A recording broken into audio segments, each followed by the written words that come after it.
Hello, welcome or welcome back to Pluto Fairy Tarot. I'm Jay, and I'm getting a really strong bowl to read with no specific download, so just gonna open up, tap in, see what comes through. This will be timeless in general as always, so take what resonates when and how it resonates, and leave what doesn't. Okay. What's going on, Spirit? We're not starting with this one. Okay, I'm gonna finish shuffling at least. Okay, we're starting with this. Yep, if you heard that, I'm taking that as confirmation. Course correction I just heard. It's okay. Don't beat yourself up. Don't beat yourself up that you started going down the wrong path for a minute. Just go, oh, oops, and course correct. That's such a valuable skill to be able to laugh at yourself and to take things lightly. Not like laugh at yourself as in mocking yourself or something, but like, oh, I made a mistake. Oh, I tripped. It's fine, right? I don't really know how I did that, but I did get to that point where I used to feel like if I had made a mistake in public, I would be very embarrassed about it. And now I truly do not care. Sturdy foundation. Yeah, you got to get yourself that sturdy foundation. Like, I'm the first person to laugh most of the time, right? If something happens. And that's a very healthy way to be. I guess you just got to choose.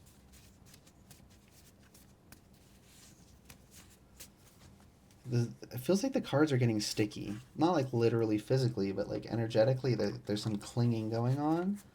Some people are trying to gunk up the works, I just heard. That's also why you need a sturdy foundation, because you need to be able breathe. You need to be able to withstand, to take the hit and regain your composure, right? It's okay to get the wind knocked out of you, but you gotta get back to it, right? And with breathe, I didn't even notice. I kind of wasn't breathing enough. Felt there was kind of this like sense of urgency, I guess. There's this tension within me. So like if your core is all locked up, there's a lot of movement that needs to happen for proper breathing, right? With the diaphragm and all that movement going on. So if you're in chronic stress and tension, that can make your breaths shallower. And when we breathe shallower, that also makes us more tense. And so it creates this feedback loop. But breath work is a very powerful way because the breath is I think it's the only system that is both, I don't remember the specific terms. I think it's like autonomic and something else for our nervous system. So there's aspects of our body and our nervous system that we can consciously control, like physical movements, but then there's parts we can't. So we don't control our digestion, we don't control the beat of our heart. We can influence it indirectly, but we can't consciously decide how to do that. And we also breathe without thinking about it, but we can consciously control our breath as well. So it is an interface between those aspects of ourselves, between those systems, and that's why breath work is so powerful. And so many people keep reaching that conclusion, no matter which direction they're coming at it from, because it just actually is something so powerful. So breathing could be very, I mean, obviously it's important we die if we don't breathe, but like consciously taking full diaphragmatic breaths, and Google how to do that properly, because it's not just, your stomach going in and out as we were often told.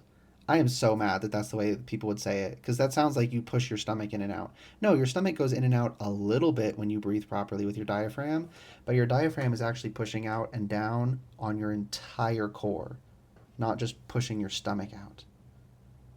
So you won't get proper breath if you're just doing that, right? So Google it to really get the details, but it is a dynamic, um, like whole body function basically.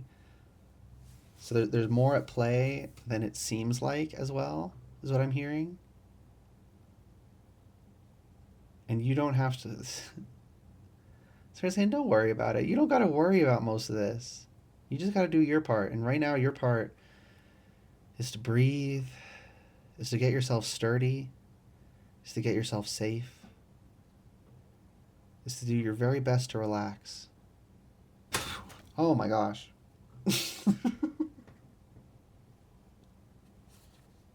Oh my gosh.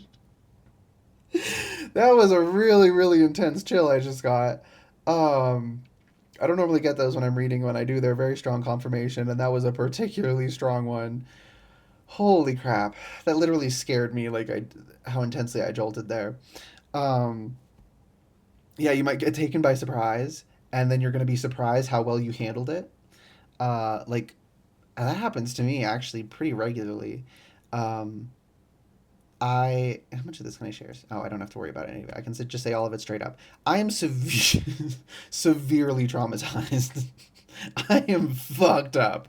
And so I have a lot of triggers. I have a lot of things that are to everyone else completely innocuous. So I can't ask people not to do it or say certain things. Totally unreasonable, right? It's my problem to deal with. But nonetheless, certain otherwise totally innocuous things now used to trigger me. And so sometimes something will happen and I'm like, oh crap. And then I'm like, oh, I'm not freaking out. Oh, I've healed enough. I've done the work. It's not triggering me anymore.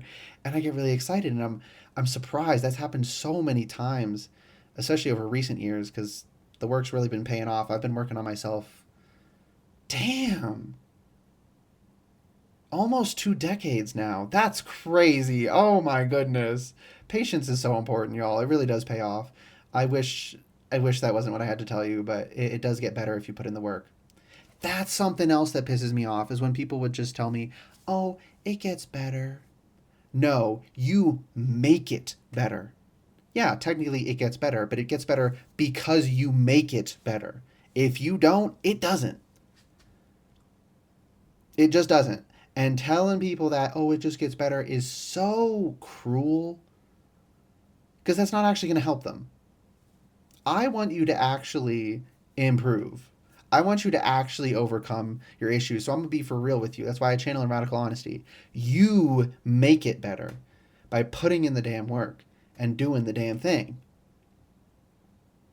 It takes a while, unfortunately. It's a slow, gradual process. And another problem with gradual processes is we don't tend to notice it, right? It's like if something went from white to black, but it went one shade of gray over 100 days, from day to day, it probably wouldn't look any different to you. And because it's so gradual, you don't really notice it. But if you just saw the first day, the middle day, and the last day in isolation, you'd be like, that's white, that's gray, that's black. It would be stark, it would be obvious. But when it's gradual, it doesn't always hit you until you're like, wait, we're at black? Whoa, whoa, whoa, whoa, what happened? Wasn't it just, wasn't it? It was just so light the other day. And it really feels that way. But it's just because as human, we got used to it, right? That expression, the frogs in the boiling pot of water, right? You heat it up gradually and they don't notice. Horrible imagery, but that's the expression, right? It's like that. We often don't notice how much progress we're making because it's happening so gradually. But it is happening. Believe you me. Can y'all see that? You should be, yeah, you can see that. Spirit! Slow and steady. I fucking hate you, Spirit. Oh, slow and steady. This is if you can't tell, this is a little river in the middle here. This is a canyon being carved, or that's already been carved, but it's also continually being carved, right? This was all just this height. This was all just that land at one point. But slowly but surely, it carved this new groove. Emperor's new groove could be significant as well. You're also finding your groove, seeing people dancing. Um, Dancing can be so powerful, right? That's really powerful for activating your fascia, and that's something else that's important with breathing is fascia. If our fascia is tensed up from chronic stress and tension, that can cause a lot of issues as well in the body. But yeah, slow and steady. It's not a race, but in the expression, slow and steady wins the race. But just slow and steady just wins, babe. That's how you get there. You can't jump. What song am I hearing? Jump, jump, da na na na na. Jump, jump, da na na na. If you know what song that is, then that's confirmation. I can't hear anything else, just that part. Um, yeah. Spirit wants me to put it like this. Like you're going down steps, but it's not like going downhill, quote unquote. It's coming down from this high tension state, this high stress state. And it's not that that state is inherently wrong, but we're supposed to, have ups and downs, right? And you were just up here, just straight up here, and you're starting to bring it down finally, or you're going to, and eventually you're going to get into a healthy flow. But at first, you're just going to come down a little bit and then go back up, and then a little further, 11:11 on the timer, and then a little further. Again, it's a gradual progression. Appreciate every single win you get, because that's the only way you're not going to go crazy. If you wait until you reach the top of the mountain to celebrate, you're not going to make it. You need to go, yay, I made it this far today. I made progress. I'm higher than I was before. Or in this case, I'm lower stress than I was the other day. That's a win. You truly do have to celebrate the little wins, or you will go crazy.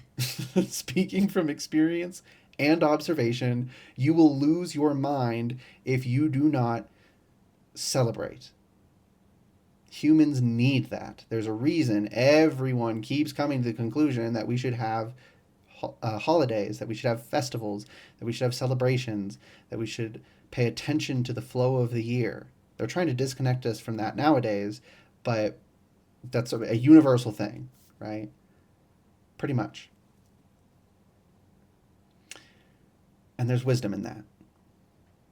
That's one last message. It's okay to look to your ancestors for wisdom. That doesn't mean taking everything they ever said and did without question, but there's a baby in that bathwater, maybe some triplets. Right? We want to toss the bathwater, the things that don't work, but there's real value. There's real potential. There's real wisdom. They weren't wrong about everything. And today we're not right about everything. In both directions it's true.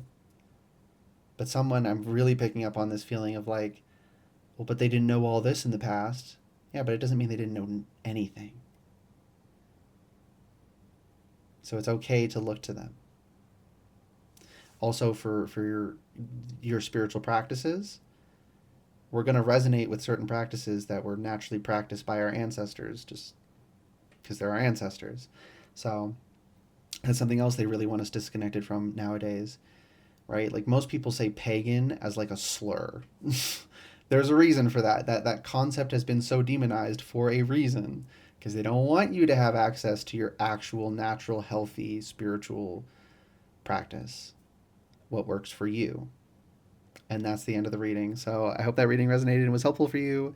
If it did resonate and was helpful, you can let me know by liking the video, commenting if you want to, and subscribing to the channel if you'd like to see more readings from me in the future. All right. Good luck and goodbye.